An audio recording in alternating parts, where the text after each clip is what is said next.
भी तैश में आ गया। अभिनव उसके ऊपर हाथ उठाने ही वाला था। इतने में उन दोनों का झगड़ा देख पार्टी का ऑर्गेनाइजर अकरम वहाँ पहुँच चुका था। क्या हो रहा है यहाँ?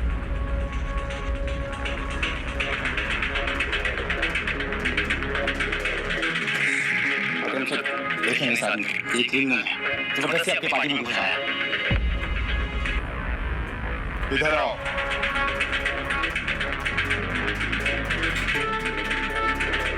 कौन हो तुम और यहाँ कैसे आए?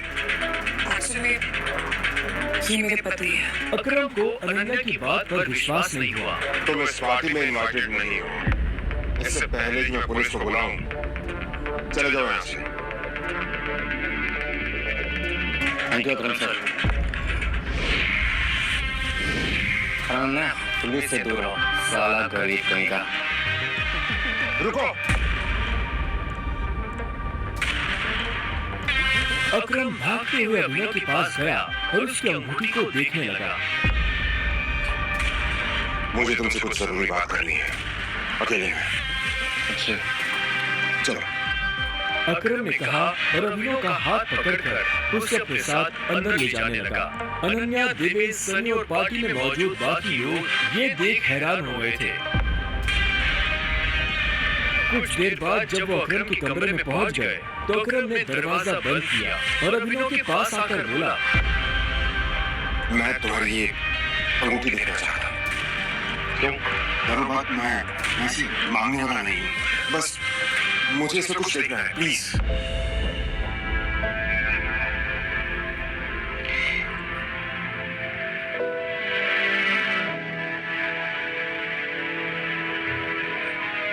टाइगर?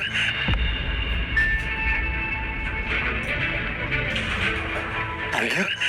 अभिनव ने अकरम के मुंह से ये शब्द सुना तो वो हैरान हो गया। उसे अचानक से अपने पिता के वो आखिरी शब्द याद आ गए जो उन्होंने अभिनव से विदा लेते हुए कह दिए थे। लेकिन अभिनव हैरान था, उसे समझ नहीं आ रहा था कि अकरम ये सब कैसे जानता था। आखिरकार मैंने तुम्हें ढूंढ लिया टाइगर। टाइगर? हाँ, पिछले 8 सालों से मैं तुम्हें ढूंढने की कोशिश कर रहा हूँ। तुम हमारे टाइगर हो, हमारी हजारों करोड़ की एम्पायर के वारिस, जिसे हम 3 दोस्तों ने मिलकर शुरू किया था। मैं, तुम्हारे पापा संजय गढ़वाल और राणा अग्निहोत्री। वो देखो। इतना कहते ही अकरम ने दीवार पर टंगी एक तस्वीर की तरफ इशारा कर दिया जिसमें संजय, अकरम और राणा तीनों मौजूद थे। राणा को देख अभिनव को झटका लगा। उसकी आंखों के सामने वो सपना फिर से हरा हो गया जो वो हर सुबह देखकर उठता था। उस रात अभिनव के पिता को जिस आदमी ने गोली मारी थी वो राणा था। अभिनव की जिंदगी रातों रात पलट चुकी थी। उसके साथ जो हुआ उस पर उसे अभी तक यकीन नहीं हो रहा था। उसके हाथ में अपने पिता की तस्वीर थी, लेकिन उस तस्वीर में वो गुस्से से भरी निगाहों से राणा को देख रहा था। अगर उसका बस चलता तो वो अभी के अभी अपने पिता की मौत का बदला ले लेता। मैं तुमसे पूछना ही भूल गया, इतने सालों तक तुम थे कहाँ थे तुम? पापा के जाने के बाद मैं एक अनाथ आश्रम में पला पड़ा। कई सालों के बाद वहां से निकला, काम करने लगा ताकि पढ़ाई के लिए पैसे जोड़ सकूं। लेकिन इस दौरान आप लोगों ने मुझे ढूंढा क्यों नहीं? टाइगर, ऐसा नहीं है कि मैंने तुम्हें ढूंढने की कोशिश नहीं की। जैसे कि मैंने तुम्हें बताया कि तुम्हारे पापा के जाने के बाद माफिया वर्ल्ड में अफरा तफरी मच गई थी। हम उसे भी संभाल रहे थे और तुम्हें भी ढूंढने की कोशिश कर रहे थे, लेकिन वक्त के साथ साथ तुम्हारा चेहरा भी बदल रहा था, इसलिए तुम्हें ढूंढने में बहुत मुश्किल हो रही थी। फिलहाल अब तुम मिल गए हो। अब तुम्हें देखकर मोंटी और बाकी सब लोग बहुत खुश होंगे। मोंटी का नाम सुनते ही अभिनव को गुस्सा आ गया था। मोंटी एक गद्दार का बेटा था। अभिनव ना तो उस गद्दार के बेटे से मिलना चाहता था और ना ही बात करना चाहता था। लेकिन पापा ने तो मुझे कभी इस माफिया ग्रुप के बारे में कुछ बताया ही नहीं। वो चाहते तो मुझे बता भी सकते थे।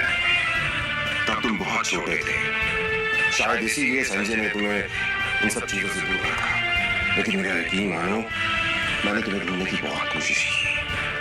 तुम मिल गए हो तो मुरझाया हुआ द माफिया किंग फिर से जिंदा हो जाएगा। चीयर्स।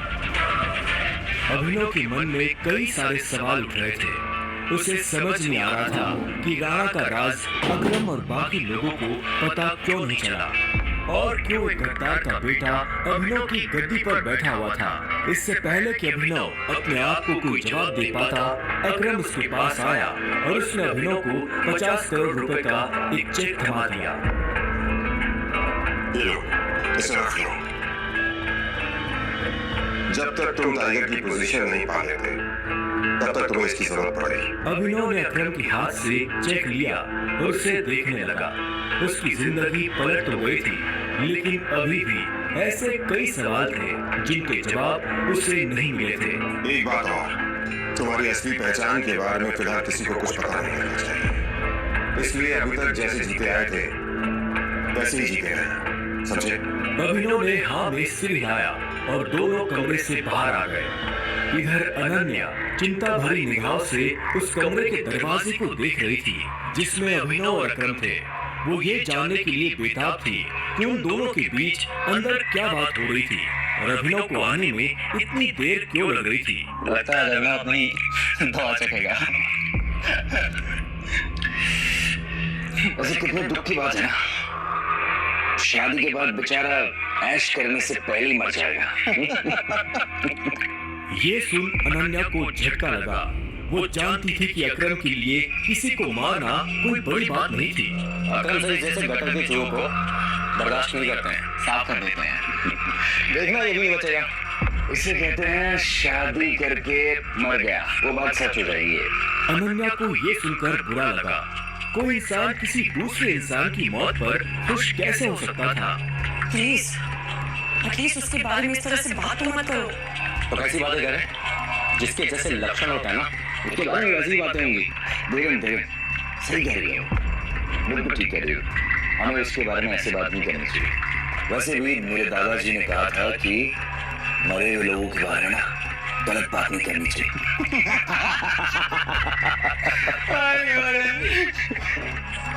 इससे पहले कि अनन्या कुछ कहती, अकरम अभिनव को लेकर बाहर आ रहा था।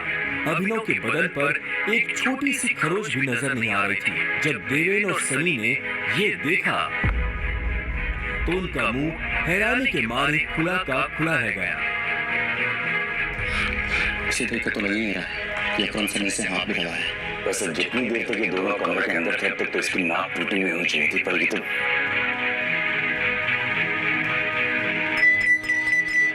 लेडीज एंड जेंटलमैन, मैं आप सबको किसी से मिलवाना चाहता हूँ। ये अभिनव, मेरे सबसे पुराने ड्राइवर का बेटा, मेरे लिए बहुत अजीज है ये। अकरम ने जैसे ही अभिनव का सबसे परिचय करवाया तो देवेन और सनी खुश हो गए, लेकिन अनन्या को ये सुनकर झटका लगा। Enjoy the party, please. इतने में अकरम ने कहा और अभिनव को अकेला छोड़ बाकी लोगों से मिलने के लिए निकल गया। देवेन और सनी को अभी तक समझ नहीं आ रहा था कि अकरम अभिनव को इतना भाव क्यों दे रहा था। अभिनव को इस बात से कोई लेना देना नहीं था कि सनी और देवेन उसके बारे में क्या सोच रहे थे। उसकी आंखों के सामने बस रह रहकर अपने पिता की शक्ल आ रही थी। उसे वो रात याद आ रही थी जिस रात को राणा ने संजय को गोली मारी थी। अभिनव को ये भी याद आया कि उसे खुद भी गोली लगी थी, लेकिन उसकी किस्मत अच्छी होने की वजह से वो बच गया था।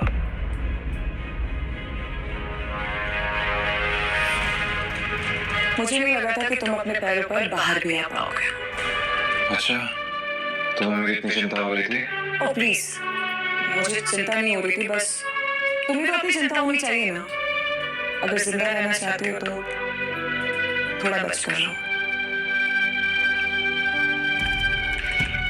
अपन से लेते अंदर क्या बात बता। हाँ, मुझसे कहा कि अगर देवेन जैसा बेटा तुझसे सवाल पूछे तो उसे जवाब मत देना। देवेन ने उसे गाली दी, लेकिन अभिनव पर उसका कोई असर नहीं हुआ। उसके दिमाग में इस वक्त पहले से ही कई जरूरी चीजें घूम रही थी। इसके बाद पूरी पार्टी के दौरान अनन्या ने अभिनव से कोई बात नहीं की। मेरा घर यहाँ से पास में है, वहीं गई हूँ। तुम्हें सोच भी कैसे दिया कि मैं तुम्हारे साथ तुम्हारे घर आ रही हूँ? तुम्हारी हालत ऐसी है तो पता नहीं तुम्हारे और घर की हालत कैसी? तुम मेरी पत्नी हो, मेरे साथ नहीं रहोगी तो किसके साथ रहोगी? सुनो, अपनी 2 कौड़ी का लॉजिक ना अपनी जेब में रखो। पहले तुम मुझे ये बताओ, तुम मेरे बिस्तर में कैसे आए? ये सवाल तो मैं भी तुमसे पूछना चाहता हूँ। अच्छी बात है, लेकिन मैं तुम्हारे साथ तुम्हारे घर रहने नहीं आ रही हूँ, मैं अपने घर जा रही हूँ, ठीक है? और अगर इन फ्यूचर मजबूरी है ना, तो मैं तुम्हारे साथ तुम्हारे घर में नहीं आऊंगी, तुम मेरे घर रहने आओगे, एक नौकर की तरह, समझे? अभिनव ने पहले उसे देखा और फिर अपनी उंगली में पहनी हुई उस अंगूठी को देखने लगा। अगर आज वो अंगूठी नहीं होती तो पता नहीं उसका क्या होता।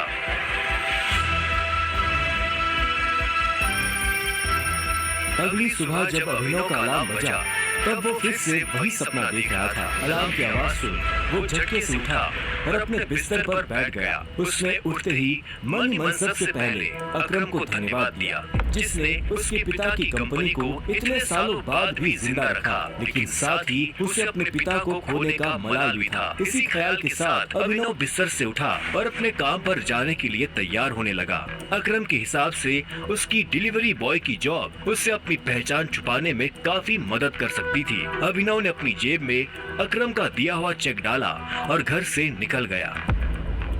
1 घंटे बाद जब वो अपनी बाइक से ऑफिस आया और कॉरिडोर में चलने लगा तो उसे पीछे से आवाज आई, ए डिलीवरी बॉय। यह आवाज उसके साथ काम करने वाले हरीश की थी। उसे ऑफिस में अपना काम करने की नहीं, अभिनव को चिढ़ाने की तनख्वाह मिलती थी। क्या हुआ, कुछ काम है? मुझे देर हो रही है। अबे तुझे किसी मीटिंग में जाना है? बॉस तुझे बुला रहा है। और भाई कल तू कहाँ चला गया था बिना बताए? अपने बाप की बारात में गया था क्या? ये सुन अभिनव की नसें गुस्से में फटने को आई थी। वो चाहता तो अभी हरीश के सारे दांत एक मुक्के में अलग कर सकता था, लेकिन उसने अपने आप को शांत किया और उसकी बात का जवाब दिए बिना अपने बॉस के कैबिन की तरफ बढ़ने लगा। Good morning sir. ऐसा क्या है गुड इस मॉर्निंग में? अभिनव के पास